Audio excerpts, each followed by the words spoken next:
gave you. Let me ask you this, and again, we debated last game whether Pritchard was playing too much. Like, is it bad that you're? Josue was laughing at him. No, but I mean, I was laughing at you being excited about him being a. Well, here you go. Here's the excitement. You have to look at it. You have to. It's a fair conversation. I was jokingly saying. Go ahead, Jimmy. Go ahead. You have to look at it two different ways. Is it like so? Where John's coming from is it's bad that Pritchard is playing as much as he is because the Celtics have no choice because they're so thin or they're so like they lack the depth. And to see him at this point in the season means that other people aren't stepping up or other people aren't available. That's like the glass half empty way. The glass half full way is what Bobby was saying was he's playing because he's proven that he can play. He's earned those minutes apparently, whether it's in practice or whether it is due to opportunity. And I guess you could meet in the middle and say, good on him for making the most of his opportunity because like, isn't that kind of what success is like preparation and opportunity meet and you have success. So, I mean, if he wasn't earning those, if he wasn't earning his keep out there, somebody else would be taking those minutes. So yeah, he has the opportunity because of the situation that they're in. And also, yeah, he's staying in the game because he's being, a positive effect out there. So I think that's kind of like a little bit of both.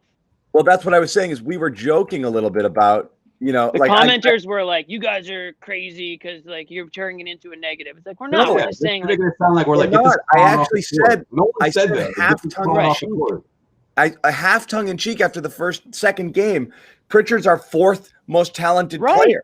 And I meant it. And people were like, that's ridiculous. But right now, again, it's hard to argue. Right now, he looks like he absolutely should be running the point for this team. And you wanted him out there in critical. Who out there when he left the game for a minute or two late in the game, you were like, oh no, we got to get Pritchard back in. Who did think that to themselves? I was like, he's too tired. I'm like, no, Brad needs him. He needs him. I was like, oh my God, you can't sit Pritchard. And like, that was a legitimate thought I had. Get him back in the game.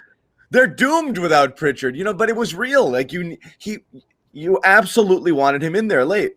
And I didn't object to anything he did. He got caught in the corner on that double clutch three. It happens. Then he took a great three in rhythm that went in and out. That would have been a dagger three. That was a ballsy take, and it was a good stroke, and that shot was true, and it could have gone down. I have no problem with him taking those shots late, Yo, do you know how hot Bobby would have came in at that three-pointer went down? Bobby would have came in swinging, man. He would have been so hyped. Hey, I haven't said apology cam like you guys did on opening night. I don't need you guys on your knees apologizing, but we have yet anything.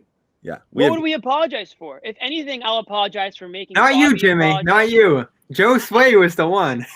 All right, that's fair. You can't apologize for the Teague thing for game one. I can't apologize for. Well, look at what Teague's done since. So that's my point. I'm glad John said he's been the fourth best Celtic because to me, he looks like the better backup point guard option than Jeff Teague right now. And they're going to play some minutes together. It's fine, interchangeable ball handling and all that stuff. Some shooting off ball from Teague. Teague's going to play more of a two off the bench on that second unit, I think. Yeah, Pritchard's ready to run that backup offense spot. And the pacing's unbelievable. I mean, these are the guys Brad Stevens has loved to have, whether it be Pressey or Shane Larkin one of those years. And this is a better version of one of those guys.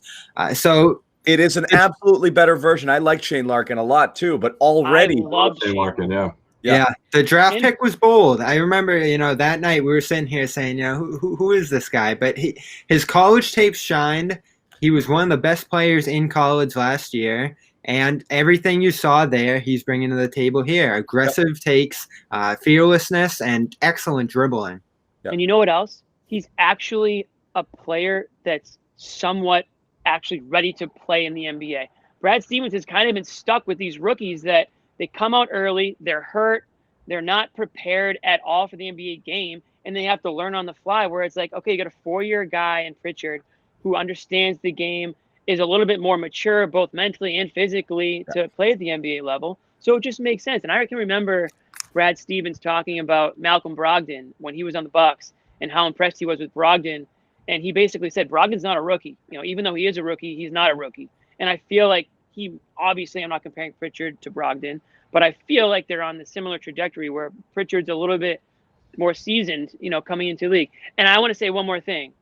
And I don't know if this is racist, but Pritchard kind of comes off as a little crafty out there. If you start a sentence with that, don't finish the sentence. I know, I'm kidding. Bro, I'm kidding. You Obviously, can't start a sentence like that, bro. I'm kidding, but it's the old crafty like label. But he is crafty out there. The way he like goes in and out. He's a basketball player. He's a ball player. He looks like he was born to play point guard. He just the way he handles the ball and he holds onto it and he gets in and he keeps people off of his body and he gets into the lane and he's shorter than everybody, but he's still able to kind of see where he is. He doesn't get lost. The game doesn't move too fast for him. I think that's the most important thing.